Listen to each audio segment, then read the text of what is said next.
The tunnel boring machine at Auckland City Rail Link has broken through into the Aotea Station construction site. But while the milestone came early, engineers say the December 2024 completion will need to be pushed back by months. Ashley Yates has more. Breakthrough. A 7-month-long underground mission accomplished. The tunnel boring machine has broken through to Aotea Station.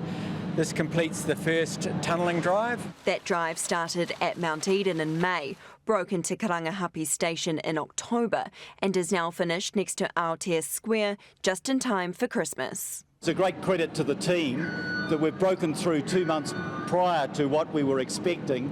Dubbed Dame Whenekupa, the tunnelling machines cut into the earth, removed spoil to the surface and installed concrete panels on the walls. It's all part of a project that will create a 3.5 kilometre link between Britomart and Mount Eden. When fully operational, 54,000 passengers an hour will use City Rail Link stations at peak times. Aotea destined to be New Zealand's busiest. But that won't be for some time yet. Despite today's early breakthrough, CRL says there's little chance the project will be completed in 3 years as originally planned. I haven't broken the news to the Minister and the Mayor, but considering we had a December 24 opening date and the rest of the project was shut down for 6 weeks, that's highly unlikely. At the moment we're talking months. But how many? We still have to work that through. COVID-19's to blame, lockdowns causing havoc, along with labour shortages and disruptions to global supply chains. I think everyone would understand that the impacts of COVID will create challenges in a large-scale project like this, and we'll just carefully work them through with Sean and the CRL team over the next few months.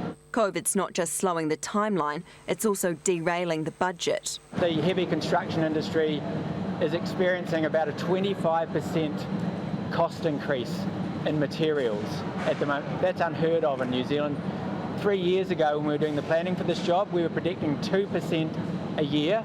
So has the $4.4 billion budget blown? I wouldn't go that far yet. A cost too for businesses above the tunnel who have lost customers and income due to construction and road closures. The current compensation package is in place for 2 years, and we've always said that towards the end of that period we'd then review and make sure that we have appropriate compensation going forward. As engineers get ready to reassemble the machine at Mount Eden, where they'll turn it around and start boring a second tunnel next year. Ashley Yates, Newshub.